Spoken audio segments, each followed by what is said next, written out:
Good morning बच्चा लोग। तो आज हम लोग बात करेंगे सेकेंड ऑर्डर रिएक्शन, और सेकेंड ऑर्डर रिएक्शन के लिए एक्सप्रेशन करेंगे। बाबूरे अभी तक हम लोग फर्स्ट ऑर्डर रिएक्शन के लिए एक्सप्रेशन कर चुके हैं, जीरो ऑर्डर रिएक्शन के लिए भी एक्सप्रेशन कर चुके हैं, ठीक ना। तो अगर हम बात करें सेकेंड ऑर्डर रिएक्शन की, तो सेकेंड ऑर्डर रिएक्शन क्या है? सेकेंड ऑर्डर बोले तो द्वितीय कोटि की अभिक्रिया। इसमें क्या होगा कि अभिक्रिया का वेग या दर क्या होगा? अभिकारकों के दो सांद्रता पदों पर निर्भर करेगा। एकदम सिंपल सा कॉन्सेप्ट है कि वो अगर जीरो ऑर्डर रिएक्शन की अगर हम बात करते थे तो ऐसे कंडीशन में हम क्या देखते थे कि अभिक्रिया का दर क्या होता था? अभिकारकों के अभिकारकों की सांद्रता पर निर्भर नहीं करता था। यानी जो रेट ऑफ रिएक्शन होता था या रेट इक्वेशन जो होता था, वैसे कंडीशन में क्या होता था? इंडिपेंडेंट होता था इफेक्ट ऑफ कंसंट्रेशन से। वेग समीकरण पर अभिक्रिया के वेग या दर पर सांद्रता का कोई प्रभाव नहीं होता था शून्य कोटि की अभिक्रिया में। फर्स्ट ऑर्डर रिएक्शन पर हम लोग अगर बात करें तो वहां क्या देखते थे कि रेट ऑफ रिएक्शन यानी कि अभिक्रिया का वेग या दर पर क्या होता था? अभिकारकों की एक सांद्रता पद का प्रभाव होता था। यानी अभिक्रिया का वेग या दर, ठीक है, अभिकारकों की एक सांद्रता पद पर निर्भर करता था। तो यहां पर वो हमारा सेकेंड ऑर्डर रिएक्शन है, तो यहां पर तुम कह सकते हो कि अभिक्रिया का वेग या दर क्या होगा? अभिकारकों की दो सांद्रता पद पर निर्भर करेगा। कोई दिक्कत? ठीक है। अब अगर हम इस सेकेंड ऑर्डर रिएक्शन को अगर हम चाहें तो दो भाग में डिवाइड कर सकते हैं, ठीक है। पहला हो सकता है कि जब इनिशियल कंसंट्रेशन रिएक्टेंट का क्या हो? सेम हो। यानी सेकेंड ऑर्डर रिएक्शन को हम दो भाग में डिवाइड कर सकते हैं बाबूरे। तो इसका जो पहला पार्ट होगा वो क्या होगा कि when initial concentration are same, when initial concentration of reactants are same। यानी ये पहला केस हुआ, ठीक है। यानी कि जब अभिकारकों का प्रारंभिक सांद्रण क्या हो? प्रारंभिक सांद्रण समान हो, ठीक है। पहला फर्स्ट ऑर्डर रिएक्शन में पहला कंडीशन ये हो सकता है कि when initial concentration of reactants are same, और दूसरा कंडीशन ये हो सकता है कि जब अभिकारकों का प्रारंभिक सांद्रण क्या हो? अलग अलग हो, ठीक है। व्हेन इनिशियल कंसंट्रेशन किसका? बोलो। Initial concentration of reactants are, बोलो, डिफरेंट। यानी कि जब अभिकारकों का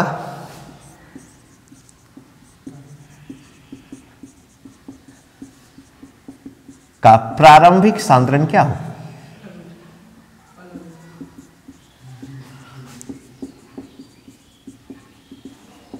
भिन्न भिन्न हो। बात को समझ लो।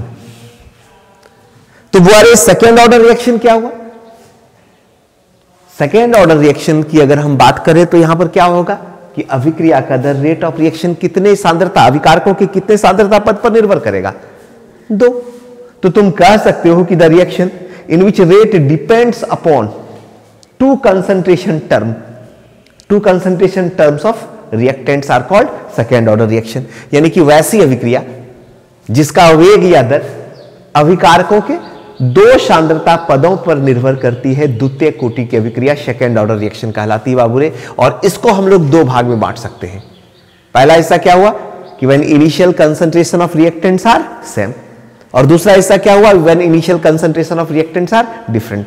तो दोनों स्थिति के लिए, दोनों केस के लिए हम लोग एक्सप्रेशन करेंगे, ठीक ना। तो एक एक करके, ठीक है, दोनों के एक्सप्रेशन को हम लोग कर लेते हैं। हम लोग आगे बढ़ते हैं,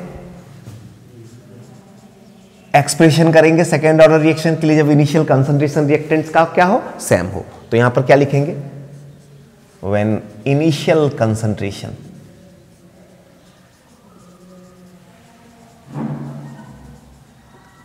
ऑफ reactants आर सेम।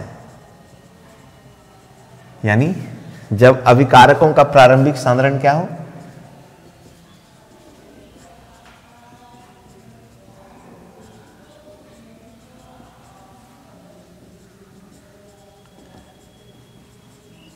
सांद्रण क्या हो,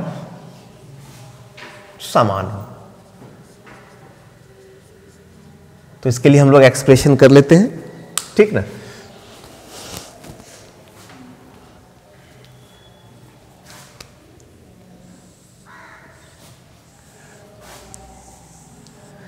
चलो एक हाइपोथेटिकल रिएक्शन ले लेते हैं, कंसीडर करते हैं एक रिएक्शन।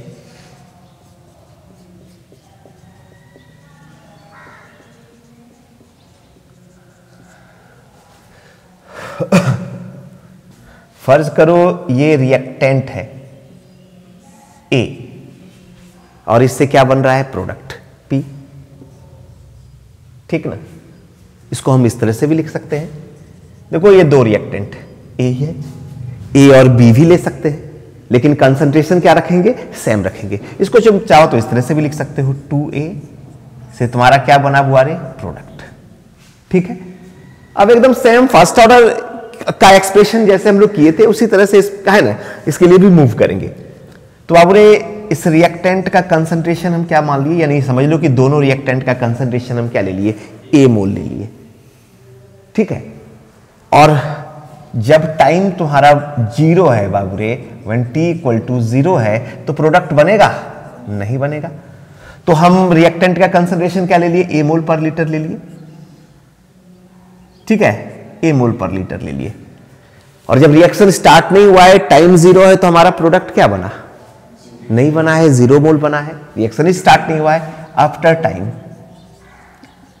t, फर्ज करो कि t टाइम के बाद x मोल प्रोडक्ट का बन जाता है, तो रिएक्टेंट का कितना बचेगा, x मोल, ठीक है। बचेगा या नहीं बचेगा, कोई दिक्कत यहां तक।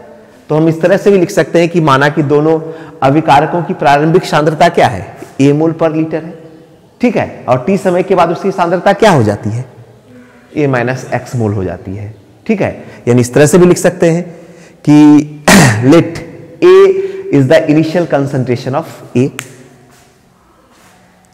ठीक है। A का इनिशियल कंसंट्रेशन, A रिएक्टेंट का इनिशियल कंसंट्रेशन क्या है, A है, ठीक है। And X is the molar concentration of product, ये प्रोडक्ट का मोलर कंसंट्रेशन क्या है, X है, आफ्टर टाइम T।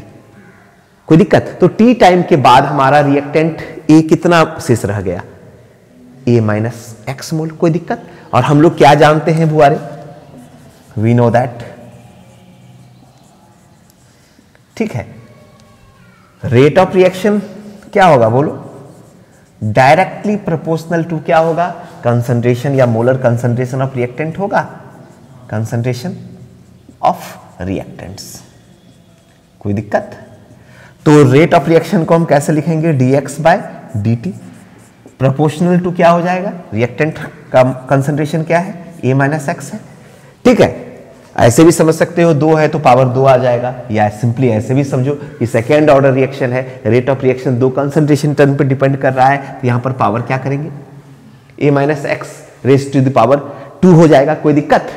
0 ऑर्डर के लिए पावर 0 होता था, फर्स्ट ऑर्डर में पावर 1 होता था, सेकेंड ऑर्डर में पावर 2 है, थर्ड ऑर्डर के लिए 3 हो जाएगा। इसमें कोई बड़ी बात नहीं है, ठीक है बुआरे।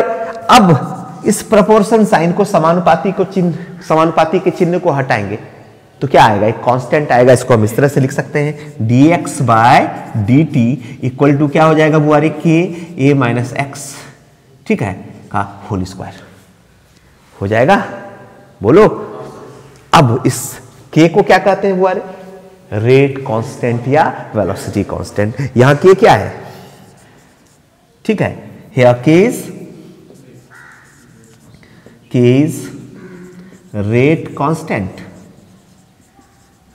या वेलोसिटी कांस्टेंट। कोई दिक्कत है तो बोलो।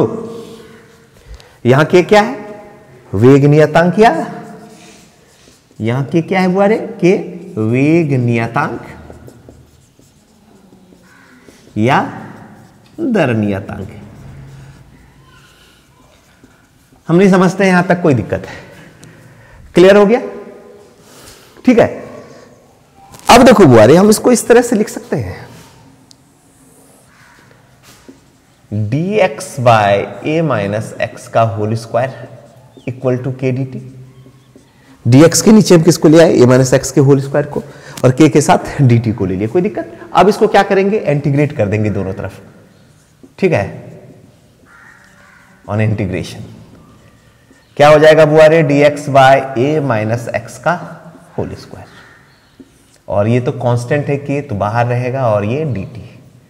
अब बताओ dx बाय ए माइनस एक्स के होल स्क्वायर का इंटीग्रेशन क्या होता है, 1 बाय ए माइनस एक्स, ठीक है।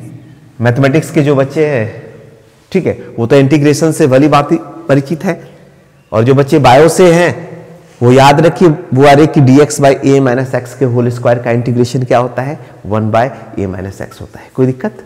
इक्वल टू क्या हो जाएगा बुआरे, के dt का इंटीग्रेशन t, अब प्लस एक इंटीग्रेशन कांस्टेंट c या i, ठीक है, यहां पर जोड़ देंगे। यहां c क्या है बुआरे, समाकलन नियतांक यानी कि इंटीग्रेशन कांस्टेंट, इसको हम इक्वेशन 1 मान लेते हैं। यहां तक कोई दिक्कत, कोई दिक्कत है तो बताओ। एकदम सिंपल सा काम किए, dx के नीचे ए माइनस एक्स के होल स्क्वायर को ले लिए, ठीक है, और k के साथ dt। अब इंटीग्रेट कर दिए तो dx by A minus x का होल स्क्वायर का integration 1 by A minus x हो गया, dt का t, k तो है ही कांस्टेंट, अब प्लस इसके साथ एक इंटीग्रेशन कांस्टेंट जोड़ दिए, ठीक है, कोई दिक्कत। और ये जोड़ा ही जाता है, ठीक ना, एक इंटीग्रेशन कांस्टेंट तो हमेशा आएगा, ठीक है, हाँ या ना, इसमें कोई संशय वाली बात है नहीं। तो बुआरे अब देखो कि जब टाइम जीरो है, टाइम क्या है, जीरो है, तो प्रोडक्ट बना है, नहीं बना है, यानी जब t जीरो है तो x का वैल्यू क्या होगा, zero. When t equal to क्या है बुआरे, zero, then x equal to क्या है, बोलो, जीरो। जब t जीरो है तो x का वैल्यू क्या है, जीरो है। अब इस t और x के वैल्यू को कहां रख देंगे हम, इक्वेशन नंबर 1 में, कोई दिक्कत। तो क्या लिखेंगे, now putting this values in equation, बोलो, 1, कोई दिक्कत।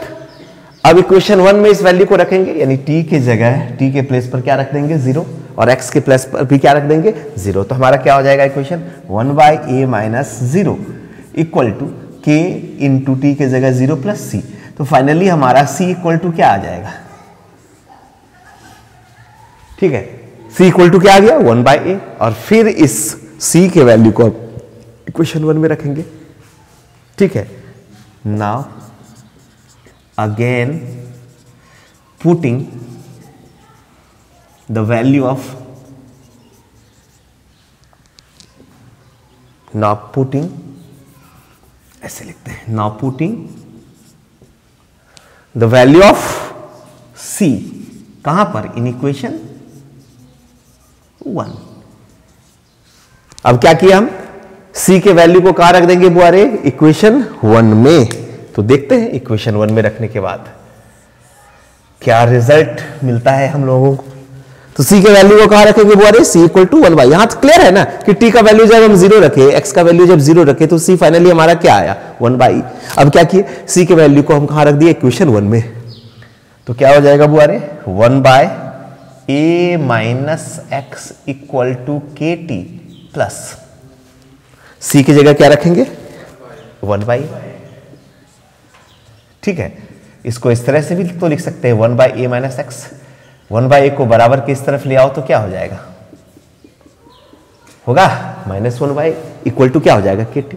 कोई दिक्कत, दिक्कत है तो बताओ। अब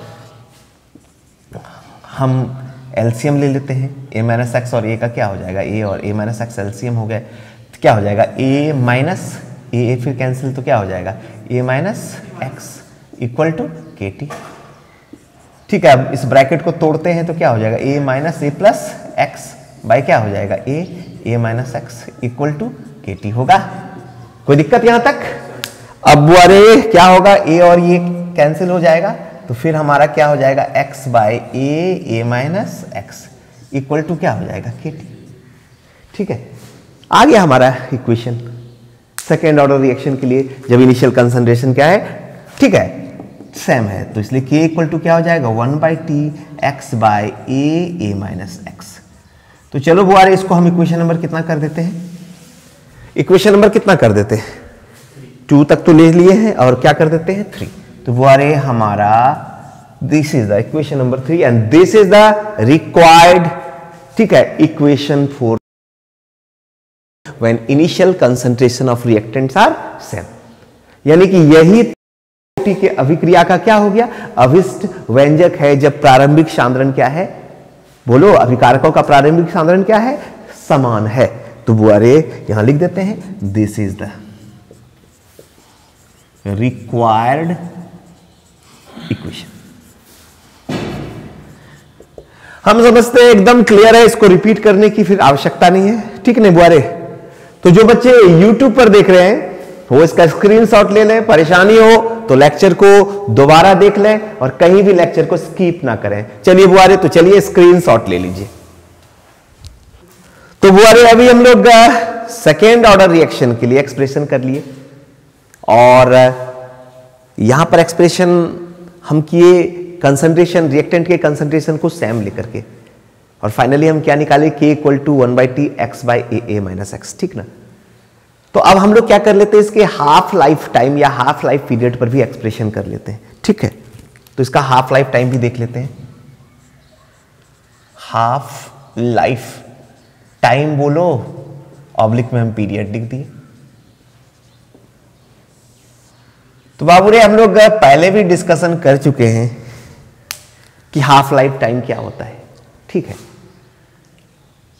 तो यहां पर इस हाफ लाइफ टाइम में रिएक्टेंट का कंसंट्रेशन क्या हो जाता है, वो टाइम यहां पर रिएक्टेंट का कंसंट्रेशन क्या हो जाता है, तो यानी रिएक्टेंट का कंसंट्रेशन, इनिशियल कंसंट्रेशन अगर ए है तो एक टाइम आएगा, वो क्या हो जाएगा, रिएक्टेंट का इनिशियल कंसंट्रेशन क्या हो जाएगा, a/2 हो जाएगा, ठीक है।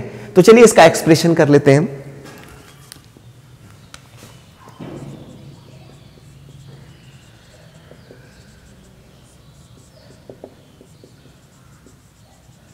For half life time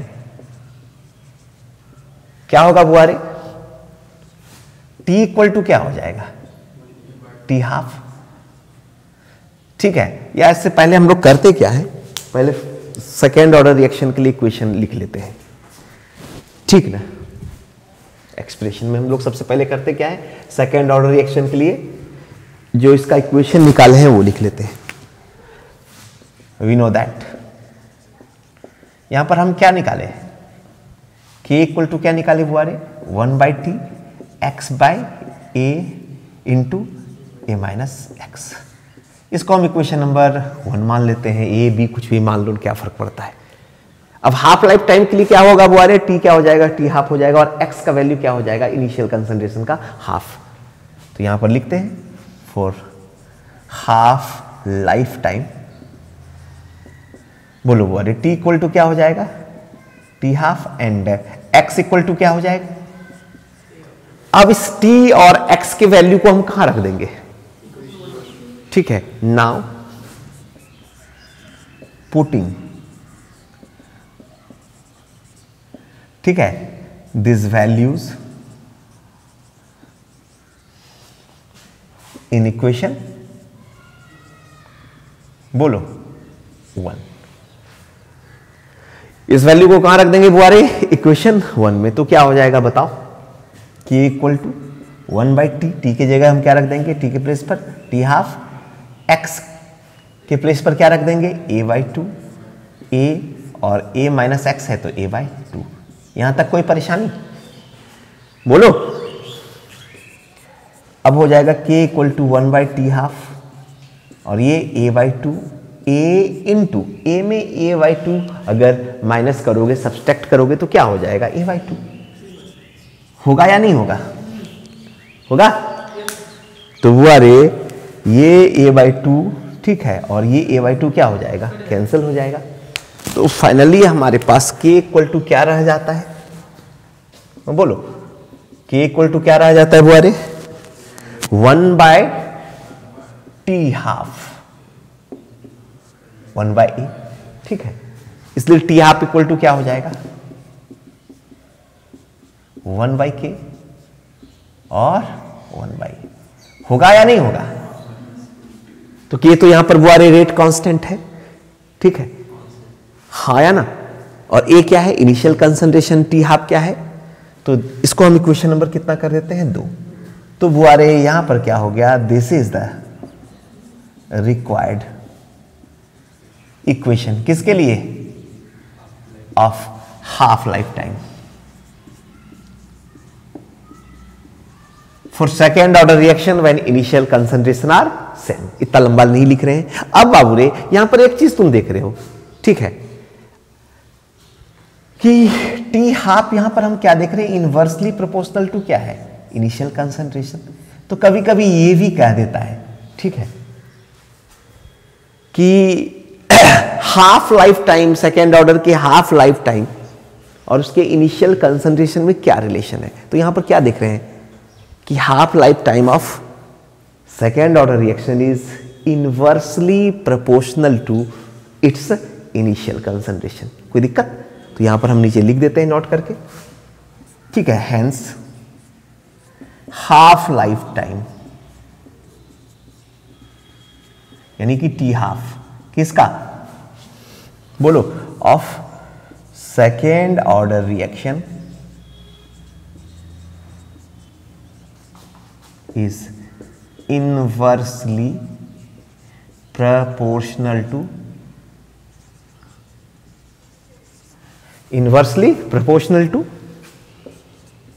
its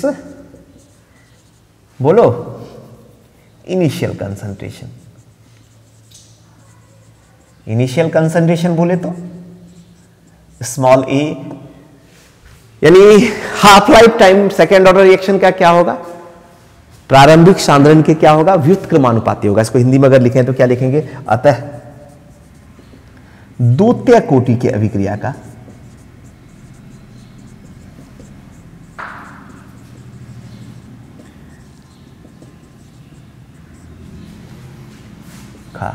अर्ध आयुकाल यानी कि टी हाफ, ठीक है, उसके प्रारंभिक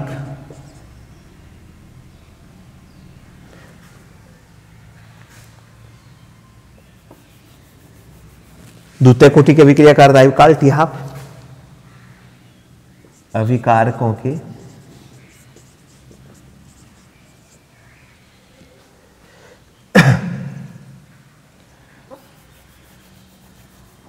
प्रारंभिक सांद्रण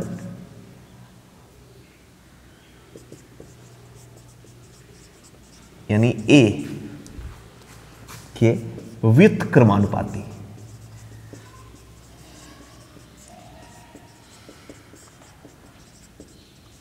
यानी half life time of second order reaction is inversely proportional to, ठीक है, इट्स इनिशियल कंसंट्रेशन। कोई दिक्कत? द्वितीय कोटि का अभिक्रिया का अर्ध आयुकाल क्या होता है? प्रारंभिक सांद्रण यानी ए के क्या होता है? व्युत्क्रमानुपाती होता है बुआरे। तो इस तरह से हम सेकेंड ऑर्डर रिएक्शन के लिए हाफ लाइफ टाइम का एक्सप्रेशन कर सकते हैं, ठीक है। हम उम्मीद करते हैं एकदम क्लियर है ये, कोई दिक्कत? तो चलिए बुआरे इसका पहले स्क्रीनशॉट ले लीजिए। सेकेंड ऑर्डर रिएक्शन का एक्सप्रेशन कर लिए केस 1, जिसमें रिएक्टेंट्स का इनिशियल कंसंट्रेशन क्या था? सेम था। और फाइनली हमारा जो के का वैल्यू आया वो क्या आया? 1/t x by a minus x. इसके हाफ लाइफ टाइम को भी देख लिए कि हाफ लाइफ टाइम क्या होता है? इनवर्सली प्रोपोर्शनल टू होता है, ठीक है, यानी half life time of second order reaction is inversely proportional to its initial concentration, ठीक ना। तो अभी हम लोगों को बात करना है बाबू एक केस 2 पर, यानी जब रिएक्टेंट का कंसंट्रेशन हम क्या करेंगे? डिफरेंट लेंगे। अभी हम क्या देखे थे इससे जस्ट पहले केस 1 में कि रिएक्टेंट्स का इनिशियल कंसंट्रेशन सेम था। दोनों रिएक्टेंट का हम इनिशियल कंसंट्रेशन क्या लिए थे? ए मोल पर लीटर लेकर के चले थे और फाइनली हम एक्सप्रेशन निकाले थे कि equal to 1/t x by a minus x. कोई दिक्कत था? तो चलिए वो अरे केस 2 की ओर मूव करते हैं। When initial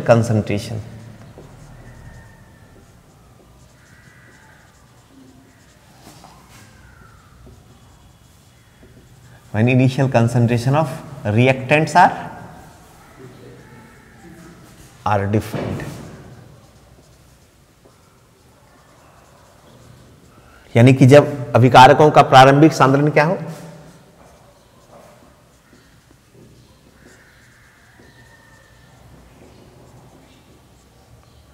बोलो, प्रारंभिक सांद्रण असमान हो, सिंपली लिख देते हैं। कोई दिक्कत? जब अभिकारकों का प्रारंभिक सांद्रण क्या हो, असमान हो।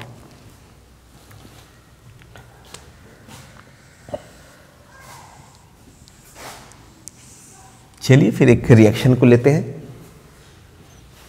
कंसीडर कीजिए एक रिएक्शन। यहां पर ए और बी क्या है बुआरे, दो रिएक्टेंट है। ठीक है, ए और बी क्या है, रिएक्टेंट्स है, दो रिएक्टेंट्स है, और यहां पर मेरा प्रोडक्ट्स बन रहा है पी। ठीक है, या सिंपली सोचिए प्रोडक्ट्स हमारा क्या हो रहा है, बन रहा है। कोई दिक्कत? अब अगर कंसंट्रेशन सेम रहता तो हम क्या लेते, इसका भी इनिशियल कंसंट्रेशन ए मोल पर लीटर ले लेते, इसका भी ले लेते, लेकिन यहां पर क्या है, कंसंट्रेशन क्या है बुआरे, डिफरेंट है। तो ये हम मान लेते हैं कि रिएक्टेंट ए का कंसंट्रेशन क्या है, ए मोल पर लीटर है, और ठीक है इस बी का कंसंट्रेशन क्या ले लेते हैं, small B mole per litre ले लेते हैं। कोई दिक्कत? ठीक है, कोई दिक्कत? डिफरेंट है, A is not equal to B. यहां पर ए और बी क्या है, इक्वल नहीं है। अब सेम वैसा ही 0 मोल प्रोडक्ट्स बनेगा कब, जब रिएक्शन स्टार्ट नहीं होगा, वन टाइम क्या होगा, 0 होगा। अगर टाइम 0 है इसका मतलब क्या है, रिएक्शन स्टार्ट नहीं हुआ है। ठीक है, तो यहां पर हम क्या लिखेंगे बुआरे, लेट ए, ठीक है, let the initial concentration of A is A mole per litre and, ठीक है, B is B small B mole per litre. ठीक है, आफ्टर टाइम टी क्या हो रहा है बुआरे, एक्स मोल पर लीटर, किसका, ठीक है, of A, x mole per litre of ए, ठीक है, react with X mole per litre of B to form X mole per litre of each products. ठीक है, तो ऐसे कंडीशन में अगर प्रोडक्ट्स का एक्स मोल पर लीटर हमारा टी टाइम के बाद बनता है, आफ्टर टाइम टी,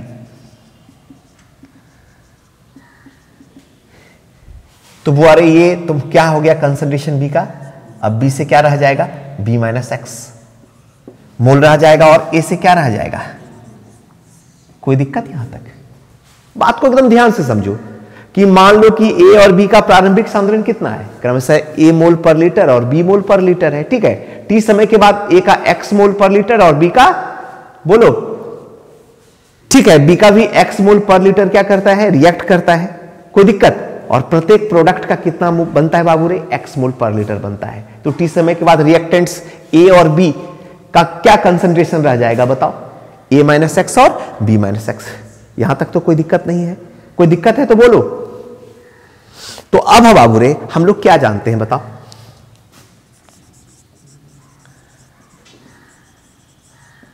यहां बात समझ में आया ना कि भाई एक्स मोल अगर प्रोडक्ट्स का बन रहा है, ठीक है, इस प्रोडक्ट्स का अगर एक्स मोल बन रहा है, तो ऐसे कंडीशन में हमारा ए कितना बच गया टी टाइम के बाद, ए माइनस एक्स, और बी कितना बच गया, बी माइनस एक्स, यानी बी माइनस एक्स रह गया, और ए, ठीक है, अपने इनिशियल कंसंट्रेशन ए से ए minus x mole per litre रह गया। कोई दिक्कत यहां तक? हम लोग क्या जानते हैं कि we know that rate of reaction क्या होता है, बोलो, डायरेक्टली प्रोपोर्शनल टू क्या होता है, कंसंट्रेशन ऑफ द रिएक्टेंट्स, मतलब यहां रिएक्टेंट का कंसंट्रेशन क्या है, ए माइनस एक्स और बी माइनस एक्स। कोई दिक्कत टी टाइम के बाद? तो हम रेट ऑफ रिएक्शन को लिखते हैं dx by dt equal to क्या हो जाएगा, ये प्रोपोर्शन साइन हटा, समानुपाती का चिन्ह हटा, एक कांस्टेंट आए, इसको कुछ इस तरह से लिख सकते हैं कि नहीं बताओ, जीरो ऑर्डर से ही लिखते आ रहे हैं इस तरह से हम। dx by dt equal to क्या हो गया, k a माइनस एक्स, ठीक है, इंटू बी माइनस एक्स। कोई दिक्कत? यहां k क्या है बुआरे, here k is rate constant और वेलोसिटी कांस्टेंट। कोई दिक्कत? अगर दिक्कत है तो बोलो। जब बार इसको हम ऐसा लिख सकते हैं dx के नीचे a माइनस एक्स और b माइनस एक्स को ले आते हैं, कोई दिक्कत, और k के साथ dt को। अब अगला स्टेप तो तुम लोग जानते हो, क्या करेंगे, इंटीग्रेट करेंगे, कोई दिक्कत, तो क्या करेंगे, इंटीग्रेट ऑन इंटीग्रेशन, ठीक ना। तो ठीक है, अब इसको हम लोग इंटीग्रेट करते हैं, कोई दिक्कत, यहां तक तो कोई दिक्कत नहीं ना, एकदम सिंपल सा बात है भाई। ए और बी दो रिएक्टेंट है, रिएक्ट कर रहा है, प्रोडक्ट्स बन रहा है। शुरू में हम ए का कितना मोल ले लिए, रिएक्टेंट ए का स्मॉल ए मोल पर लीटर और बी के लिए small B mole per litre, ये दोनों इक्वल नहीं है। प्रोडक्ट कितना मोल बन रहा है, टी टाइम के बाद एक्स मोल बन रहा है, ठीक है। प्रत्येक प्रोडक्ट का कितना मोल बन रहा है, एक्स मोल, तो कितना बच गया, ए का ए माइनस एक्स मोल बच गया, और बी का कितना बच गया, b minus x mole after time t. Rate of reaction यानी dx by dt directly proportional to क्या हो गया, ए माइनस एक्स और बी माइनस एक्स, प्रोपोर्शन का साइन हटा करके वहां पर कांस्टेंट आया, इसको इस तरह से लिखते हैं हम लोग, dx by dt equal to k a minus x और बी माइनस एक्स। कि जान ही रहे हो रेट कांस्टेंट या वेलोसिटी कांस्टेंट है। अब ए माइनस एक्स और बी माइनस एक्स को dx के नीचे ले आकर के साथ dt को ले आकर के क्या कर दे रहे हैं, इंटीग्रेट कर दे रहे हैं, ठीक है। तो क्या होगा बुआरे, बताओ, दिक्कत है तो बोलो। तो dx बाय ए माइनस एक्स और b माइनस एक्स, ठीक है। यहां पर क्या है बुआरे, k dt, तो k तो कांस्टेंट है, बाहर रख दिया, और ये dt।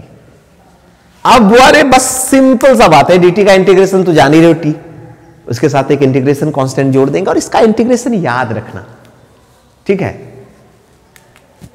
क्योंकि इसको इंटीग्रेट करोगे काफी लंबा एक्सप्रेशन आएगा फाइनल रिजल्ट। तो तुमको यहां पर इंटीग्रेशन निकालने का जरूरत है, तुम केवल याद रखोगे फॉर्मूला की तरह कि dx by A minus x और b माइनस एक्स का इंटीग्रेशन क्या होता है, 1 by A minus B ln a minus x by b minus x होगा, कोई दिक्कत, क्या होगा बुआरे, dx by A minus x और b माइनस एक्स का इंटीग्रेशन क्या होगा, 1 by A minus B ln a minus x by b minus x, कोई दिक्कत यहां तक। अब dt का इंटीग्रेशन क्या होगा बुआरे, t, तो kt हो गया, प्लस इसके साथ एक इंटीग्रेशन कांस्टेंट डाल दिए, प्लस c कर दिए, ठीक है। अब सेम पैटर्न को ले चलेंगे जैसे फर्स्ट ऑर्डर में लिए थे, सेकंड ऑर्डर का जब इनिशियल कंसंट्रेशन सेम था उस समय जब निकाले थे, उस एक्सप्रेशन में जिस तरह से किए थे, जब टाइम हमारा क्या होता है, जीरो होता है, तो x का वैल्यू हम क्या ले लेते हैं, जीरो ले लेते हैं, ठीक है। इसको थोड़ा सीधा करके लिख देते हैं, कोई दिक्कत। तो वो अरे when t equal to 0, x का वैल्यू भी क्या होगा, 0 होगा। इस वैल्यू को कहां रख देंगे, पुटिंग दिस वैल्यूज, बोलो कहां पर, इन इक्वेशन 1। अगर किसी तरह की कोई परेशानी है तो बताओ, कोई दिक्कत। अब बोलो बुआरे क्या होगा, बोलो 1 by A minus B ln a minus x की जगह 0, b माइनस एक्स की जगह 0, कोई दिक्कत, equal to k into 0 plus C. तो फाइनली c इक्वल टू क्या आ जाएगा बुआरे, 1 by A minus B ln a by B होगा, this equal to equation number क्या होगा, यहां तक कोई दिक्कत। अरे बुआ t के जगह हम क्या रख दिए, t के प्लेस पर 0 रखे, ठीक ना, और x के प्लेस पर भी क्या रखे, 0, तो x की जगह 0, t की जगह 0, तो हमारा c इक्वल टू ये आया। अब फिर c के वैल्यू को कहां रखना है हमको बुआरे, इक्वेशन 1 में, कुछ नहीं है, एकदम सिंपल सा एक्सप्रेशन है। तो नाउ पुटिंग द वैल्यू किसका बुआरे, c इन इक्वेशन, बोलो 1, इक्वेशन 1 में रखते। पहले बताओ बुआरे हमारा इक्वेशन 1 है ही क्या, पहले ये बताओ, लिखते हैं, चलो इसको अलग कलर से थोड़ा कर देते हैं। इक्वेशन 1 हमारा क्या है बुआरे, 1 बाय ए माइनस बी, ये ना, ln a minus x by equal to के टी प्लस सी, कोई दिक्कत, ये हमारा इक्वेशन 1 है ना। अब हमको c की जगह क्या रखना है, 1 by A minus B ln a by b, यही ना। तो चलो हम अब यहां पर ब्लैक पेन से c का वैल्यू रख देते हैं, तो क्या हो जाएगा, 1 by A minus B ln a by b, कोई दिक्कत, दिक्कत है तो बोलो। अब हम इसको बराबर के इस तरफ ला सकते हैं या नहीं, तो क्या हो जाएगा बुआ रे 1 by A minus B ln a minus x, बोलो b माइनस एक्स, और ये माइनस प्लस इधर आया तो क्या हो गया minus 1 by A minus b, बोलो ln a by b equal to क्या हो जाएगा, उधर क्या रह गया के टी। अब लॉग का प्रॉपर्टी लगाओ, पहले कॉमन ले लेते हैं, कॉमन ले लेते हैं तो क्या हो जाएगा बताओ 1 by A minus B ln a minus x, बोलो b माइनस एक्स, और माइनस ये 1 बाई ए माइनस बी तो कॉमन ले चुके हैं, बोलो ln इक्वल टू क्या हो जाएगा, कोई दिक्कत। अब लॉग का प्रॉपर्टी लगाओ, ठीक है, बोलेगा सर कौन सा प्रॉपर्टी, तो लॉग m को हम ये a माइनस एक्स और b माइनस एक्स को m एज्यूम कर लिए और a बाई बी को क्या मान लिए n, तो log m minus log n equal to क्या होता है, तो यहां पर बाबू रे लिखे तो बुआ रे तो log m minus log n equal to क्या हो जाएगा बोलो, ठीक है, तो क्या हो जाएगा बोलो, इसको थोड़ा अलग कलर से कर देते हैं 1 बाई ए माइनस बी और 1 बाई ए माइनस बी हो गया तो क्या हो जाएगा बोलो बुआ रे ln a minus x bye, और फिर डिवाइडेड बाय किधर क्या हो जाएगा बोलो, दिक्कत है ए बाई बी होगा इक्वल टू क्या हो जाएगा, होगा कि नहीं होगा, log m minus log n वाला प्रॉपर्टी लगाए तो अब बताओ बुआ रे 1 by A minus B ln b A minus x होगा, और नीचे बोलो b A minus x by b minus x equal to क्या हो जाएगा के टी, निकल गया, ठीक ना। अब ln को भी ठीक है, ये नेचुरल लॉग है, इसको कॉमन लॉग में चेंज करेंगे, अगर ln को लॉग में कन्वर्ट करेंगे कॉमन लॉग में तो क्या हो जाएगा ln इक्वल टू 2.303 लॉग होता है, फर्स्ट ऑर्डर में भी हम लोग कर चुके हैं, ठीक है। तो बुआ रे इस ln को क्या करेंगे हम लॉग में कन्वर्ट कर देंगे, तो 1 by A minus B ln को लॉग में कन्वर्ट करेंगे 2.303 लॉग, 2.303 से मल्टीप्लाई कर देंगे लॉग, बोलो b A minus x by a equal to क्या हो जाएगा बुआ रे के टी, कोई दिक्कत होगा कि नहीं, ln को केवल यहां पर लॉग में कन्वर्ट किया, ln इक्वल टू क्या होता है 2.303 लॉग, इसलिए बुआ रे k इक्वल टू हम लिख सकते हैं 2.303 बाय टी, ठीक है लिख सकते हैं या 1 बाय ए माइनस बी, बोलो लिखेंगे log b A minus x by ए, बोलो ठीक है। तो k इक्वल टू हमारा वैल्यू क्या हो गया, ये हो गया, और वो आ रहे हम इसको इक्वेशन नंबर कितना मान लें, बोलो इसको हम इक्वेशन नंबर 3 मान लेते हैं। तो बाबू रे this is the required equation of second order reaction when initial concentration are different. तो क्या करें, एक बार फिर रिपीट कर दें, हम नहीं समझते हैं रिपीट करने की आवश्यकता है, एवरीथिंग इज क्लियर ना, ठीक ना। तो चलिए बुआरे जो बच्चे YouTube पर देख रहे हैं इसका स्क्रीनशॉट ले लीजिए, और अगर आपको वीडियो अच्छा लगा हो तो लाइक कीजिए, सब्सक्राइब कीजिए और अपने दोस्तों के साथ शेयर कीजिए, क्योंकि ये जो आप लाइक करते हो ना और सब्सक्राइब करते हो ना, ये ताकत देता है और ज्यादा बेहतर काम करने का।